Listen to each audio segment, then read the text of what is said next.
There is a painful moment that comes to many older people, and it does not arrive with noise. It comes quietly. One day, the phone rings. Someone needs money. Someone needs a ride. Someone needs advice. Someone needs you to say yes one more time. And while you are listening, a strange thought rises in your chest. You realize the people around you are not only asking for your help, they are asking for pieces of your life. And if you are not careful, you can spend your later years handing those pieces away so slowly that you do not notice what is missing until the room is finally silent and you are left with yourself. I once knew a retired school teacher who looked, from the outside, like the perfect example of a loving elder. She helped with her grandchildren 3 days a week. She lent money whenever a family emergency appeared.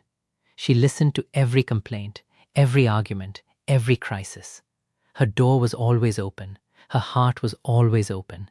People praised her for being generous, patient, dependable. But one evening, when everyone had gone home, she said something that stayed with me. She said, "I am surrounded by people, but I feel like my life no longer belongs to me." That sentence carries a truth many seniors know but rarely say out loud. It is possible to be needed by everyone and still feel abandoned inside. Buddhism does not teach a person to become hard. It does not ask you to stop caring. It does not tell you to close your hand and turn your face away from suffering. But it does ask for wisdom.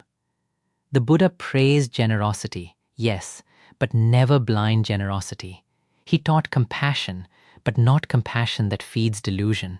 He taught kindness, but not the kind that destroys the giver. This matters even more as you grow older, because your time is more precious, your energy is more limited, and your peace is harder won. When you are young, you may recover quickly from foolish giving. When you are older, every unwise sacrifice costs more. So let us speak plainly. There are 5 things many seniors keep giving away because love, guilt, fear, and habit make it feel noble. Yet these are the very things that must be protected. Not out of selfishness, out of clarity, out of dignity, out of respect for the life you still have left to live. The first is your sense of worth. Never hand another person the power to decide whether you matter. This happens more often than people admit. A grown child only calls when they need a favor. A relative suddenly becomes warm when money is tight. A family member speaks to you with impatience, then expects your help an hour later. Little by little, a dangerous message forms in the mind. I am valuable only when I am useful. I matter when I solve problems. I am loved when I provide. And once that belief takes root, the heart becomes easy to control. Anyone can pull on it. Anyone can make you bend. This is not the truth. Your worth is not measured by how much you carry for others. It is not measured by how available you are, how much you lend, how quickly you answer, or how much discomfort you can absorb without complaint. In Buddhist practice, we look carefully at the stories the mind creates. One of the most damaging stories is this one. If I stop giving, I will stop being loved. That fear has exhausted countless people. It keeps them in one-sided relationships. It keeps them tolerating disrespect. It keeps them performing goodness in order to earn belonging. But real love does not require you to shrink. Real love does not keep you on trial. When someone tries to make you feel guilty for having limits, pause and watch the mind. Watch how quickly it rushes to defend itself, explain itself, prove itself. Then step back. Breathe. You do not have to argue for your humanity. You do not have to purchase affection with obedience. You do not have to become smaller just to remain acceptable. There is a quiet strength in remembering, even in old age, even when others forget it, that your life has value before you do a single thing for anyone. If a person only honors you when you are giving them something, they are not honoring you. They are honoring access. The second thing you must not give away is your honest no. Many seniors are not destroyed by cruelty. They are worn down by reluctant agreement. They say yes when their body says no. Yes when their mind is tired. Yes when their wallet is anxious. Yes when their spirit wants one peaceful day with no demands. And each yes looks small from the outside, but inside it leaves a mark. Because a false yes is not harmless. A false yes teaches other people that your boundary is movable. It teaches them that if they press long enough, sigh deeply enough, or make you feel guilty enough, you will abandon yourself. There is a reason this becomes more dangerous with age. In later life, people often fear becoming difficult, becoming irrelevant, becoming the parent or grandparent others avoid. So they agree too quickly. They host when exhausted. They babysit when unwell. They travel when drained. They lend when worried. They listen when they desperately need silence. Then resentment grows, and because they do not want conflict, they swallow that too. This is not peace. It only looks like peace from across the room. Inside, it is tension with no voice. The Buddhist path is not about pleasing everyone. It is about acting with right intention. If your yes comes from fear, that is not clean. If your yes comes from guilt, that is not free. If your yes leaves bitterness behind, that is not kindness. Sometimes the most truthful, compassionate answer is no. Not a sharp no. Not a cruel no. Just a calm, rooted no. I can't do that today. I'm not able to give that. I need to rest. You will need to find another solution. These are not selfish sentences. They are adult sentences. They are sane sentences. And for many older people, they are life-saving sentences. At first, people may not like your no. That does not mean it is wrong. Those who have grown comfortable with your endless yes may act disappointed when the door begins to close. Let them feel it. Their discomfort is not always a sign that you have done harm. Sometimes it is only proof that your boundary is real. A tree does not apologize for having bark. A river does not apologize for having banks. Without form, both would disappear. In the same way, your no protects the shape of your life. The third thing you must guard carefully is the security you build through years of labor. This includes your savings, your home, your stability, your ability to care for yourself. There is deep suffering in old age when a person spends decades working, sacrificing, planning, only to give away their safety because someone they love is in trouble again. Notice that word again. One true emergency is one thing. A repeating pattern is another.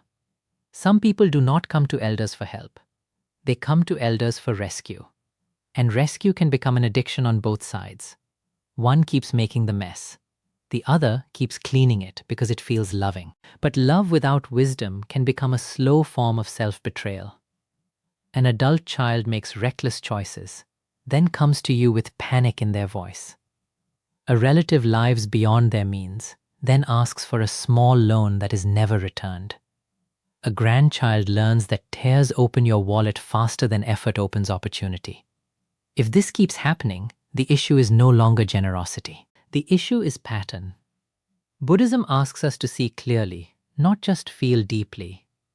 Clear seeing means looking past the sad story of the moment and asking a harder question. If I keep solving this the same way, what am I teaching everyone involved? You may be teaching them that consequences are optional. You may be teaching them that your retirement is their backup plan. You may be teaching them that your compassion can be used in place of their responsibility. And perhaps worst of all, you may be teaching yourself that your own future matters less than their present discomfort. This is not noble.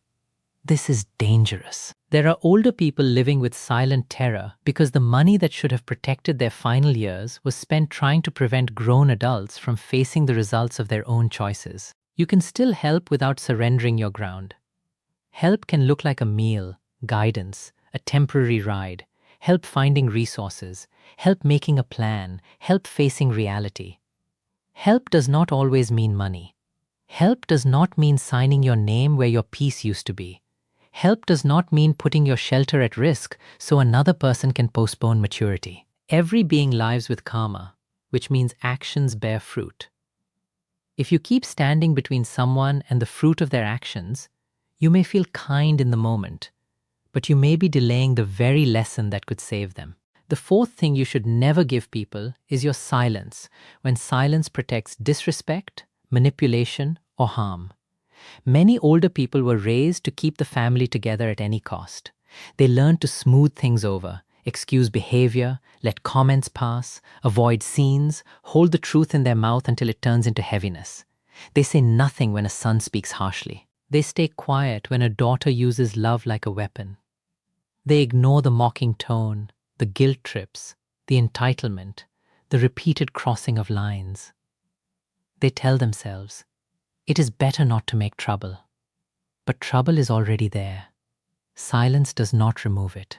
Silence often feeds it. Right speech in Buddhism is not merely soft speech. It is truthful speech spoken with care. That means there are times when saying nothing is not wisdom. It is surrender. If someone speaks to you as though your age has made you less human, say something. If someone keeps using your kindness as a doorway into your private life, say something. If someone makes you feel small in your own home, say something. Calmly, clearly, without drama, without hatred, but say something. Because every time you swallow what should have been spoken, the body remembers, the heart remembers, the nervous system remembers. And let us be honest. Many families do not suddenly become healthier on their own. They change when one person finally stops participating in the old dance. That might be you. Not by shouting, not by punishing, but by naming what is happening. I will not be spoken to that way. If you want my help, speak respectfully. This conversation can continue when the tone changes. I love you, but I will not accept this behavior. These words can feel frightening at first, especially if you have spent a lifetime avoiding conflict. But truth, when spoken with steadiness, can restore dignity to a space that has forgotten it. Will everyone respond well? No. Some people prefer the version of you that stays quiet. Some people call it peace when only one person is allowed to have needs. But if keeping others comfortable requires you to disappear, that arrangement is already broken. Better an honest boundary than a fake harmony that rots the heart from within. And then there is the fifth thing, perhaps the most precious of all. Never give away the sacred hours that remain. When you are young, time feels renewable. When you are older, time becomes visible. You begin to feel its weight in a different way. A year is no longer an abstract unit. It is a handful of mornings, a certain number of walks, a certain number of meals around the table, a certain number of sunsets seen with clear enough eyes to truly notice them. This is why it is so tragic when seniors spend their final decades trapped in other people's chaos, guilt, drama, and endless demands. They are not just losing energy. They are losing days that will never return. Impermanence is one of the deepest teachings in Buddhism. Everything changes. Everything passes. This is not meant to make you afraid. It is meant to wake you up, to remind you that the life still in your hands is not a rehearsal. Even now, your remaining time is rich with meaning. You may still have laughter to enjoy, prayer to deepen, books to read, gardens to tend, old wounds to release, quiet mornings to savor, simple joys to rediscover. But none of this is possible if every good hour is already claimed by somebody else's emergency.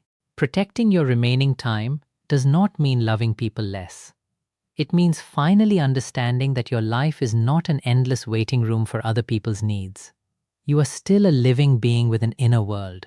You are still allowed to have a day that belongs to you.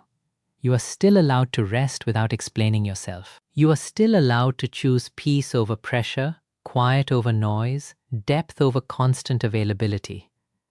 A person can spend so many years being dependable that they forget they were also meant to be alive. So if you must become more careful now, become careful. If you must answer the phone later, answer it later. If you must visit less, visit less. If you must protect your morning, your prayer, your health, your sleep, your walks, your joy, then protect them as something holy. Because they are holy, not in a dramatic way, in a simple way. In the way sunlight on the floor is holy. In the way breath is holy. In the way an untroubled cup of tea can feel like a blessing after a lifetime of noise. When you hold these 5 things with wisdom, something beautiful happens. Your giving becomes cleaner. Your love becomes freer. Your help becomes more useful because it is no longer tangled with fear and resentment.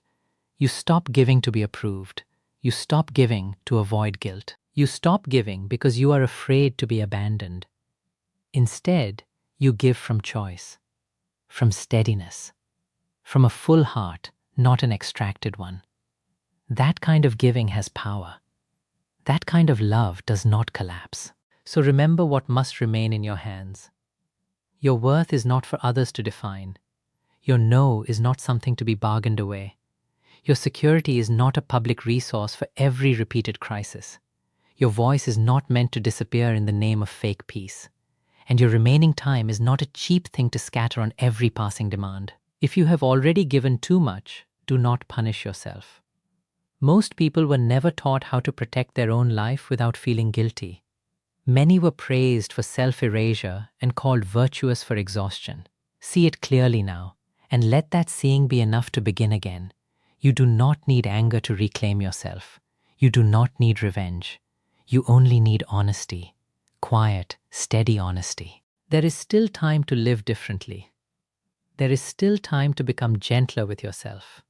There is still time to let love be guided by wisdom instead of fear. And perhaps that is one of the most important lessons of later life. Not learning how to give more, but learning how to give rightly, so that what leaves your hands is a gift, and what remains in your life is still enough to keep your own heart at peace.